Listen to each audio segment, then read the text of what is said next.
All right, welcome back, and this is welcome back to okay. All right, and welcome back to game 4 out of 9 in my analysis, sort of more deep analysis videos going forward. Again, these are all unscripted, so sorry if I come off a little bit a little stuttery. I'm playing liberal in seat 6. My friend is fascist in seat 1, so this should be a good game to talk about what to do when your friends are on opposing teams. This is a liberal win, and again, any questions, any comments, concerns, I'm willing to talk about all of them. Go ahead and hit me up in the comment section. I'll answer them as well as I can. All right, so government 1, fascist. Already, again, I think I talked in the last video a lot. You know, this is not a good optimal seating for fascist. Luckily, they do get a blue this time, and they play it, so that's a good play on him. 2-6 then plays a blue. Yep, no problem. And I think here, yes, 2 and 6 are the solo Yas, and I didn't realize this at the time. They were actually talking about playing the 1-2-5-6 meta, which has become a sort of newer addition to the site that has. You can like it, you can hate it. It's there's no there's both metas. Maybe I should talk a little bit more in depth about this. Okay, so the standard meta would be to Yaw 3-7 here, right? That's standard. And then after Yawing 3-7, if they play blue on choice again, you'd skip 4. If they play a red, you'd play 4. You know, nothing too crazy. The new meta is if 1 and 2 are both blue presidents and 5 and 6 both play blues, then you skip to 5. Because the tracker allows you to skip to 5 without top decking, and 5 is more liberal, having played a blue, than 3 or 4. As you can see in this replay, there are 2 fascists in that group, in seats 1, 2, 5, and 6. And 5 is usually in a pretty good spot. But at the end of the day, despite what some people will tell you, this is actually not that bad. This is this is what I would call a neutral game. Optimally speaking, 1 and 2 playing blue like this, and 5 and 6 playing blue like this, would all be liberal, and the fascist would be in 3-4-7. In that situation, it is almost universally accepted that is when you should be doing this meta, and because it just completely locks the fascist out of the game, everyone's telling the truth anyway, and you get down to business. And I would also add, even if there is a fascist in 1-2-5-6, one fascist alone is not enough reason to not do it as well, because that fascist is either going to have to conflict at some point or do something to start shaking the game up. And there will still be 2 other liberals that he has to fight against who are going to be in government together. So there are 2 situations there where it is hugely advantageous for liberals, in my opinion, to play this meta. That in this situation where you have 2 fascists in the group, I would say that is a neutrally beneficial meta. I don't think it makes much difference either way to play. If we had Yod 3-7, you know, hindsight 2020, 3-7 is lib. We don't know that because we're liberals. We don't have that sort of information. But at the end of the day, we're still skipping over a fascist to play another fascist. And so it's, you know, it doesn't overly help the liberal team. It doesn't overly hurt the liberal team. In this specific instance, I would say is actually somewhat helpful because the fascists are in government together and because they can't really take Inv. Like if 5 decides I'm going to play a red, if he plays the red, 6 plays next. And then I'm going to play a blue if I can, and if I can't, then I'm going to get Inv as a liberal, and I'll probably be Inving 2. Either 2 or I'll be Inving 3 or 4. Into 3 or 4 for 1, so that 1 can pick into 3 or 4, whoever based on the Inv. All of which is totally fine. So, and then just as a sort of brief thing, there's one scenario I would say it is detrimental for liberals to play 1-2-5-6, and that is when fascists are in seats 1, 2, 5, 6, and there's only one liberal there. So all 3 fascists are in the seats in some order. It doesn't even matter what order. And there's only one liberal, and there are 3 liberals in 3, 4, 7 that get locked out of the game. That is hugely detrimental to liberals because fascists get to control quite a lot of the deck and play how they want. And this is usually detrimental. Now, at the same time, you can't ever know going into a game which meta is better.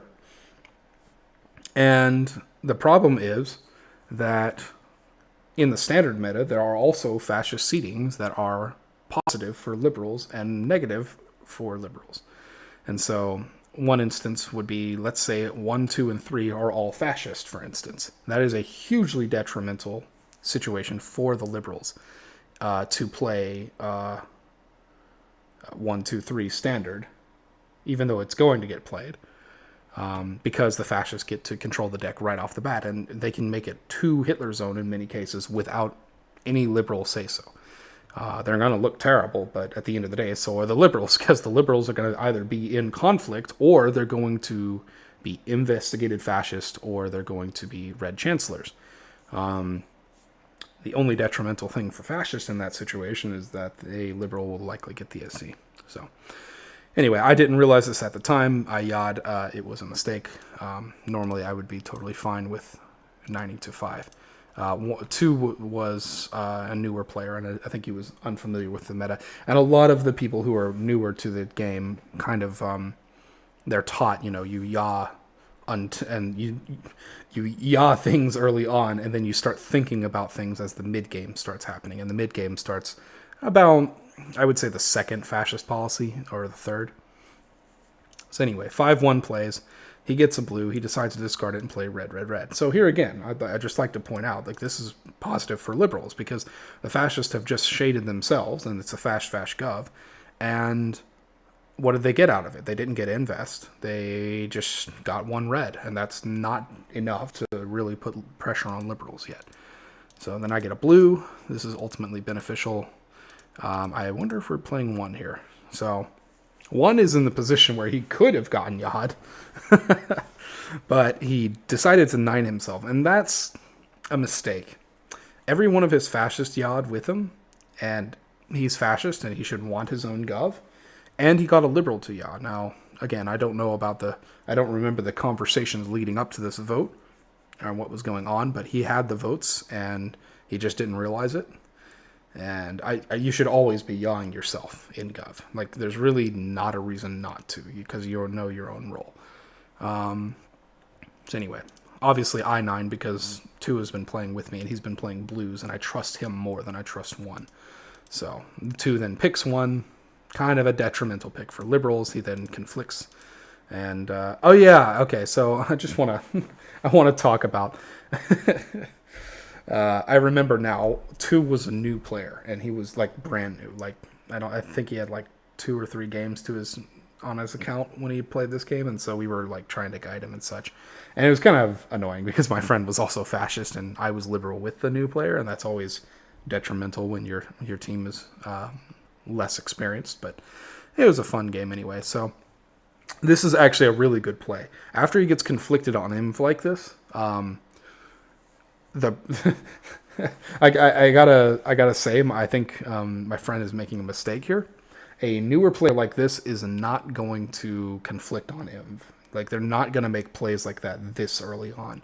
And if you come into the game, having not seen this video before, or not knowing anything about meta or how things happen, and you decide, okay, you know what, because I'm fascist, I'm going to claim a blue, even though I didn't get a blue, or whether I did or not, and then take Inv, props to you, because that's a pretty good deal to do. Here, in this situation, I make a rather social read.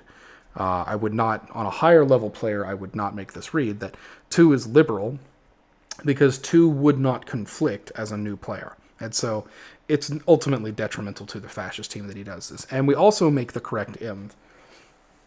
Now, the correct Inv is going to be in 3 or 4. And the reason for that is because 3 and 4 both Yod 1.